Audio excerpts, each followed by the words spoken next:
પાણી ભરવું, બળતણ માટે લાકડા લાવવા, વાસણ માંજવા અને કપડાં ધોવા સુધીના બધા કામ નાથિયો જ કરતો હતો. એમાંય નાથિયો આવા કામ કરતો હોય એ વખતે કોઈ આવી ચડે તો નવી માં નાથિયાને કહે, ઊભો થા હવે, વાસણ ઘસતા આવડે તને? આ કોક જોશે તો મને શું કહેશે? નવી માં જૂનીના છોકરા પાસે વેઠ કરાવે છે કે શું? આ જોઈને બહારનાને તો એમ જ લાગે કે નાથિયા પર નવી માને ખૂબ હેત. નાથિયો જ્યારે 4 વર્ષનો હતો ત્યારે તેની સગી માનું મૃત્યુ થયું હતું. માના મોત પછી તેના પિતાએ નવી પત્ની કરી. વર્ષ દિવસ સુધી તો બધું સરખું ચાલ્યું, પરંતુ પછી તો નાથિયાની પનોતી બેઠી. નવી માનો રંગ બદલાયો. નાથિયાના મોઢેથી સંભળાતો માં શબ્દ પણ નવીમાં સવિતાને ખટકતો હતો, કારણ કે તેણી હવે પોતાના બાળકને જન્મ આપવાની હતી. નાથિયાને તો ખાવા પીવા અને કપડા બાબતે સાસા પડવા લાગ્યા. થોડા સમય પછી નવીમાએ દીકરાને જન્મ આપ્યો. હવે તો નાથિયા પર માઠી ગ્રહ દશા બેઠી. આખો દિવસ નાના ભાઈને રમાડવાનો ને ખાવા પીવામાં વધ્યું ઘટ્યું જે નવીમાં આપે એ ખાઈને પડ્યું રહેવાનું. નાથિયાનો બાપ તો ખેતી કામ કરતો હોવાથી થાક્યો પાક્યો ઘેર આવે ને ઊંઘી જાય, અને આમેય નવીમાં આગળ બાપનું કંઈ ચાલતું એ નહોતું. આવી પરિસ્થિતિમાં ભણતરની તો વાત જ ક્યાં રહી. નમાયા નાથિયાને આ બધી વેદના કોઠે પડી ગઈ હતી. તેમ છતાં નાથિયાએ નવીમાં માટે માં કહેવાનું ના છોડ્યું તે ના જ છોડ્યું. પછી થોડા સમય બાદ નવીમાએ બીજા દીકરાને જન્મ આપ્યો. પછી તો પૂછવું જ શું. પણ હા, આ બધું પડોશમાં રહેતા મૂળીમાં જાણતા હતા. 2-4 વખત મૂળીમાએ સવિતાને કહ્યું હતું કે જો દીકરી, આ નાથિયાને તારો સગો દીકરો માનજે, ગઢપણમાં એ તારી સેવા કરશે. પણ સવિતાએ તો મૂળીમાને સણસણતો જવાબ આપ્યો હતો, કોકની ખોટી પંચાત ના કરો ડોશી, તમારું ઘર સંભાળીને બેસી રહો. નાથિયાની પરિસ્થિતિ જોઈ મૂળીમાનો જીવ ખૂબ બળતો હતો. એટલે જ સવિતા આડીઅવળી થાય ત્યારે નાથિયાને સાન કરીને બોલાવે અને કંઈક સારું ખાવાનું આપે, તો ક્યારેક રૂપિયો રડો વાપરવાય આપે. મૂળીમાને એક દીકરી હતી. એ એમની સાસરીમાં સુખી હતી. 5-1 વર્ષ પહેલા મૂળીમાના પતિનું મોત થયું, એટલે 70 વર્ષના મૂળીમાં એકલા જીવન ગુજારી રહ્યા છે. ખેતીની 2 વીઘા જમીનથી એમનું ગુજરાન ચાલ્યું જાય છે. નાથિયો 16 વર્ષની ઉંમરનો થયો એટલે તે પણ મજૂરી કામ કરવા લાગ્યો. નવીમાનો ત્રાસ વધતો જ ગયો. મજૂરીએ જવાનું ને રાત્રે ઘરકામની વેઠ. મજૂરીના પૈસા નવીમાના હાથમાં આપવાના, ફાટેલ તૂટેલ કપડાં પહેરવાના. આ ઉંમરે તો નાથિયા માટે જીવવું દોહિલું થઈ પડ્યું. ના છૂટકે એક દિવસ નાથિયાએ નવીમાને કહ્યું, માં, કપડાં માટે તો થોડા પૈસા આપો. નવીમાએ છણકો કરીને કહ્યું, હરામી, આ ઘરનું મફતનું ખાય છે ને નવા કપડાં પહેરવા છે? જા નવા કપડાં પહેરવા હોય તો આ ઘર છોડીને ચાલ્યો જા. નવીમાનું આ કહેવા પાછળનું કારણ જુદું જ હતું. એને હવે એ ચિંતા હતી કે જો નાથિયાને રાખીશ તો ઘર વકરીમાં ભાગ આપવો પડશે, એના કરતાં અહીંથી તગડી મૂકું. નાથિયો નવીમાને પગે લાગીને બોલ્યો, માં, મને આશીર્વાદ આપો કે હું ગમે ત્યાં જઈને સુખી થાઉં ને તમને પણ સુખી કરું. નવીમાં છણકો કરીને બોલી, આયો મોટો આશીર્વાદ વાળો ને મને સુખી કરવા વાળો, જા અહીંથી મોટો કરોડપતિ થઈ જા. નાથિયાએ વિચાર્યું કે ગમે તે રીતે તો એક કરોડપતિ બનવાના આશીર્વાદ માના છે ને. નાથિયાએ બંને નાના ભાઈઓને આવજો કહીને ચાલતી પકડી. મૂળીમાં આ બધું જોઈ રહ્યા હતા. છાની રીતે નાથિયા પાછળ જઈને અને નાથિયાને ઊભો રાખ્યો ને નજીકની દુકાને લઈ ગયા.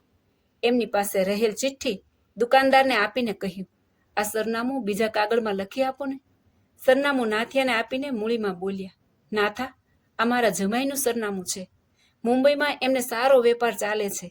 જા જઈને મારું નામ દેજે, તને કામ ધંધો મળી જશે, અને લે આ પૈસા ભાડાના. અભણ નાથિયો રડતી આંખે મૂળીમાની ચરણરજ માથે ચડાવીને ચાલતો થયો. એના પિતાજી જ્યાં ખેતી કામ કરતા હતા એ ખેતરે જઈને એમના આશીર્વાદ લીધા. પિતાજીની મજબૂરી એ ઉંમર મુજબ સમજતા તો હતા જ, પણ શું કરે. પિતાજીએ એટલું જ કહ્યું, બેટા, નાથિયા તું ક્યાં જઈશ? બાપુજી, હું મુંબઈ જાઉં છું, બોલીને ઉપડ્યો મુંબઈ જવા. પિતાજી રડતી આંખે જતા નાથિયાની પીઠ જોઈ રહ્યા. રડતી આંખો પસ્તાવા સાથે કહી રહી હતી કે હે ભગવાન, આવી નવીમાં કોઈ દીકરાને ના આપતો. રાત્રિના 3-1 વાગ્યે નાથિયો મુંબઈ પહોંચ્યો. સવાર સુધી બસ સ્ટેન્ડમાં બેસીને પછી દિવસ ઊંચો ચડીએ નાથિયો આપેલ સરનામે રિક્ષા લઈને પહોંચી ગયો. મૂળીમાની દીકરી રાધા નાથિયાને ઓળખી ગઈ. આવ નાથા, આમ સવાર સવારમાં? ઘેર બધા મજામાં તો છે ને? હા બહેન, બધા મજામાં છે. મને મૂળીમાએ મોકલ્યો છે. નાથીએ માંડીને વાત કરી. રાધા પણ નાથિયા વિશે ઘણું બધું જાણતી હતી. એ જ દિવસથી નાથિયો કામે લાગી ગયો. આમેય રાધાનો પતિ રણછોડ ભલો માણસ હતો.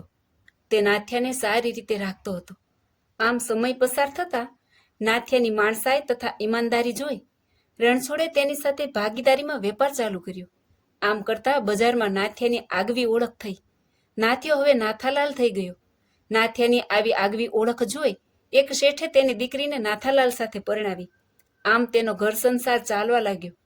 આ સમય દરમિયાન નાથિયાના પિતાજીનું મૃત્યુ થયું. સમાચાર મળતા નાથિયો તાબડતોબ પોતાના ગામ પહોંચ્યો. પરંતુ અહીં તો કોઈ આવકાર નહીં. એકાદ કલાક બેસીને નાના ભાઈઓને 8,000 રૂપિયા આપીને નાથિયો ભારે હૈયે પરત ફર્યો. એમાંય પાછળથી નાથિયાને જાણ થઈ કે નવીમાએ પિતાજી પાછળ 1 રૂપિયોય વાપર્યો નથી. તેથી નાથિયાએ પિતાની પાછળ દાન પુણ્ય કર્યું અને આગળ જતા નાથિયાના દરેક પાસા સવળા પડ્યા. નાથિયો સતત પ્રગતિ કરતો ગયો. એક દસકામાં તો ગાડી બંગલાનો માલિક શેઠ નાથાલાલ બની ગયો. ભગવાને પહેલા ખોળે દીકરી ને બીજા ખોળે દીકરો આપીને નાથિયાના પરિવારને હરિયો ભર્યો બનાવી દીધો. આમેય નાથિયાને ભગવાન પર અપાર શ્રદ્ધા હતી. એટલે જ તો મકાનમાં એક નાનકડા રૂમ જેવડું આરસનું મંદિરિયું બનાવ્યું હતું. મૂળીમાને હાથ પગ સાથ ન આપતા રાધાએ તેમને મુંબઈ બોલાવી લીધા હતા. ગયા વર્ષે એમનું મુંબઈમાં જ અવસાન થયું હતું. એ સમયે સૌથી વધારે નાથિયો જ રડ્યો હતો. એને લાખોપતિ બનાવવા રસ્તો ચીંધનાર મૂળીમાં જ હતા ને. અને એટલે જ તો મૂળીમાની તસવીર એના મકાનમાં હતી. એની સગીમાની કોઈ તસવીર તો એની પાસે હતી નહીં. એને તો નવીમાની તસવીર મળે તો એ મકાનમાં રાખવાની ઈચ્છા હતી. તુચ્છ ભર્યા આશીર્વાદ એના હૈયામાં ગુંજતા હતા. એક દિવસ નાથિયાના ગામનો જ લવો નાથિયાને ઘેર આવ્યો. આવતા વેત નાથિયો લવાને ઓળખી ગયો. આવકાર આપીને એણે પોતાની પત્ની રમાને લવાની ઓળખાણ આપતા કહ્યું, આ લવાભાઈ આપણા ગામના છે. રમાએ પણ આવકાર આપીને લવાને પાણી આપ્યું અને રસોડામાં ચા મૂકવા ગઈ. ચા પાણી કરીને લવાએ ખચકાતા નાથિયાને કહ્યું, નાથાભાઈ, એક સંદેશો લઈને આવ્યો છું, પણ કહેતા જીભ ઉપડતી નથી. અરે એવું તે શું છે લવાભાઈ? બે ધડક બોલ ભાઈ, શું વાત છે? સવિતામાં બહુ દુઃખી છે. 2 છોકરાઓ પરણીને સવિતામાને છોડીને એમની સાસરીમાં ચાલ્યા ગયા છે. સવિતામાની 2 આંખે મોતિયા આવ્યા છે. સાવ થોડું ભાળે છે. એટલે મહેનત મજૂરી તો કેવી રીતે કરે? અને 2માંથી એકેય છોકરો રૂપિયો મોકલતો નથી. 2 ટક આડોશી પાડોશી ખાવાનું આપી જાય છે. દવાખાને લઈ જવા માટે ગામના 2-3 જણે વાત કરી, પણ તે તો સૌને દવાખાને જવાની ના પાડે છે. સૌને જાહેરમાં કહે છે, સગા દીકરાઓના મોહમાં મેં દેવ જેવા નાથાને હડસેલી મેલ્યો. હું આંધળી થઈને જીવડા પડીને મરું એ જ ભગવાનનો સાચો ન્યાય છે. એટલે મને રીબાઈને મરવા દ્યો. બોલતા બોલતા લવાની આંખો ભરાઈ આવી. ખૂબ આભાર લવાભાઈ તારો. તે મને ખરા સમયે જાણ કરી છે. રડતા અવાજે નાથિયાએ લવાભાઈનો આભાર વ્યક્ત કર્યો. બંને બાળકોને રણછોડભાઈને ઘેર મૂકીને ગાડી લઈને નાથિયો અને રમા વતનમાં આવ્યા. ગાડીને જોઈને ગામ લોકો જોઈ રહ્યા હતા કે કોણ આવ્યું હશે. ગાડી નવીમાના આંગણે આવીને ઊભી રહી. નાથિયો અને રમા ખાટલામાં બેઠેલ નવીમા પાસે આવ્યા. નાથિયાએ કહ્યું, માં, હું તારો નાથિયો. નવીમાએ કંઈ જ જવાબ ન આપ્યો, પરંતુ આંખો ઉભરાઈ આવી. નાથિયાએ ફરીથી એ જ શબ્દ ઉચ્ચાર્યો, માં, હું તારો નાથિયો. કોઈ પ્રત્યુત્તર નહીં. નાથિયાએ 3જી વાર એ જ શબ્દ દોહરાવીને ઉમેર્યું, માં, હું અને તારી આ વહુ અમે બંને તને લેવા આવ્યા છીએ. રમાએ સાસુના વાસામાં હાથ ફેરવીને કહ્યું, માં, હું તમારા દીકરાની વહુ રમા, અમે તમને લેવા આવ્યા છીએ. નવીમાના મોઢામાંથી ધીરે ધીરે શબ્દો સર્યા. એક પાપણી માના નામ પર કલંક. દેવ જેવા દીકરાને ઓરમાન ગણીને એને કાઢી મૂકનાર ડાકણને તમે માં કહો છો? કંઈ પણ બોલ્યા ચાલ્યા વગર નાથિયો અને રમા નવીમાને વળગી પડ્યા. 5-1 મિનિટના આ મિલન પછી નાથિયાએ પાડોશમાંથી પાણી મગાવ્યું અને માને પાઈને બંને જણે પણ પીધું. નાથિયાને જોઈને આડોશી પાડોશી ભેગા થઈ ગયા હતા. નાથિયાએ સૌને હાથ જોડીને કહ્યું, મારી માને તમે સૌએ ખૂબ સારી રીતે રાખી છે, એટલે આપ સૌનું અને આ ગામનું પણ ઋણ ચૂકવવા જરૂર આવીશ. પણ અત્યારે તો મારી માની સારવાર કરાવીને એને દેખતી કરવી છે. સૌની ભીની આંખોમાં નાથિયા પ્રત્યે એક જ અહોભાવ છલકતો હતો. દીકરા તો આવા હોય. આશા રાખું છું કે આ વાત પરથી આપને પણ કાંઈક બોધપાઠ મળ્યો હશે. જય સ્વામિનારાયણ.